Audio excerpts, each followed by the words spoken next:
Welcome back to On the Spot. Norman Graham and Saquan Jones is here.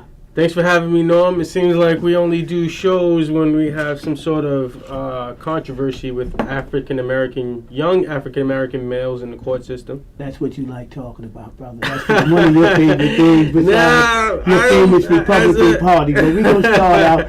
Tell us what happened in Florida with this shooting. Michael Dunn, who is a Caucasian male, 47 years old. You sure he's 47? Yeah, he's 47, yeah. He pulled into a gas station. Some, African-American young black males, were blasting music. And he felt he needed to say something about it.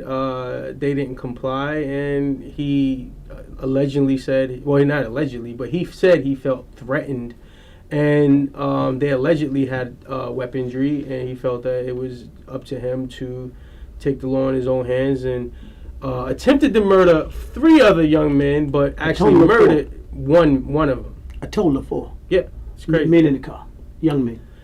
Yeah, I'm telling you, as a father of a teenager who's about to go to college down south, this is a tremendously volatile and emotional case for me. But on the other side of it, I feel as though African Americans are blamed for this too. And I'll tell you why. Did he have a gun? He did not have a gun, no. I asked that question. I know what. I'm looking at it from a political standpoint. Okay. When you look at statistics and you have these stand your ground states, you have a substantial amount of African Americans who are not voting or unregistered to vote. Mm-hmm. So you have these individuals who are in office and who are basically adhering to the needs of the people who vote for them.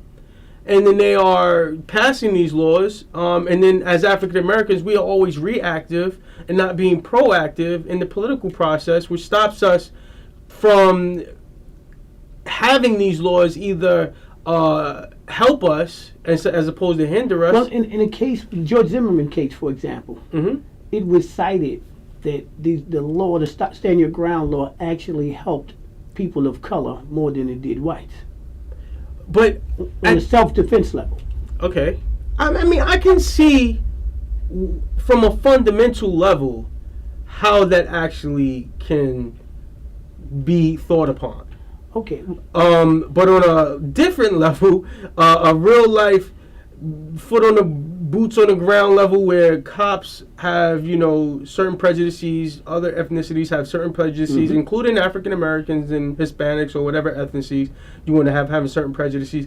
That's where it comes into play. And my son, who has gotten academic scholarships to every school that he's applied for, is going to go down there and basically not be separated from the people who they look at on TV as actual thugs. Michael Dunn shot at him 9 times. 9? Yeah, he shot at the cop. And he didn't even call the police until the next morning. Yeah. He went home and slept fine. Yes. And that's why I say that I feel as though the potential is that we as African Americans are just as fault at this as Michael Dunn.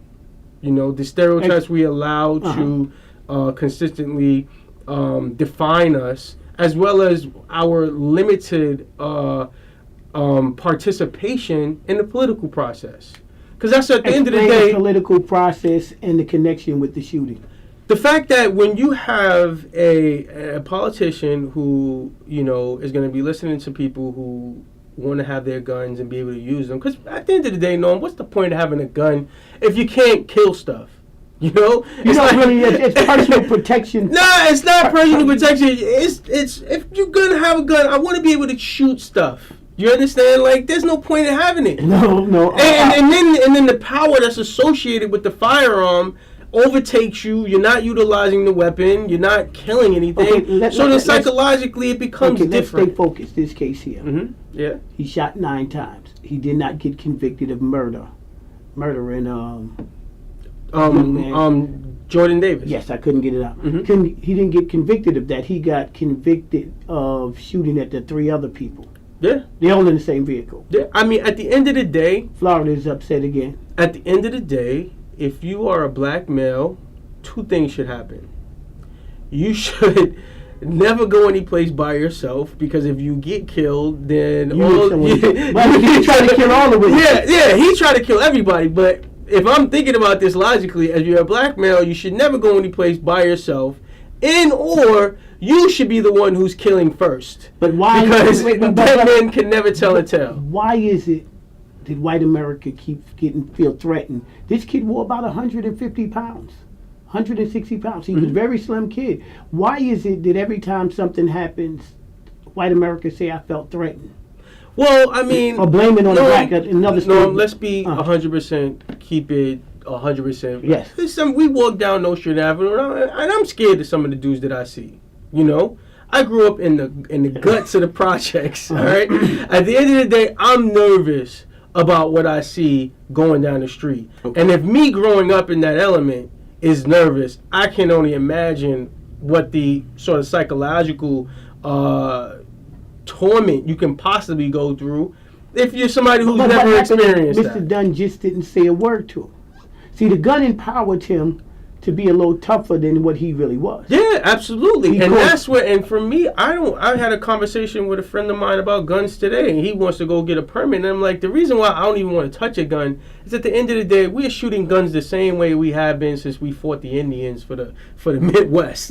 Like, why are we not having laser beams? I don't think that if there's any innovation, if guns were a cable company or the internet, we would be protesting. So why would I reduce myself to use something that's fundamentally not going to evolve, because we've been doing it for over 200 years the same way? Okay. They plan on retrying him on the murder charge, even though he can still get about 60 years for the attempted murder charges of the other kids.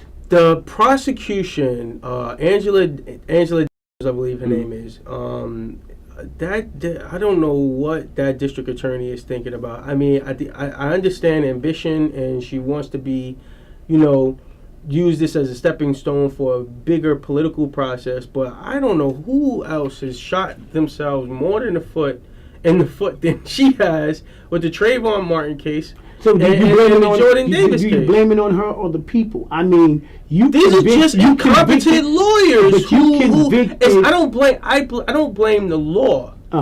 I blame the individual she's appointing to interpret it and to basically prosecute these cases. And then, so if you can't defeat the law, then you have to have either smarter attorneys. Explain to me how they can convict Dunn for killing shooting at the children, the other kids, but they can't. Because they're saying that Jordan Davis, they don't believe, or they don't have an idea on how threatening he was, what he was potentially doing, to make Mr. Dunn feel threatened.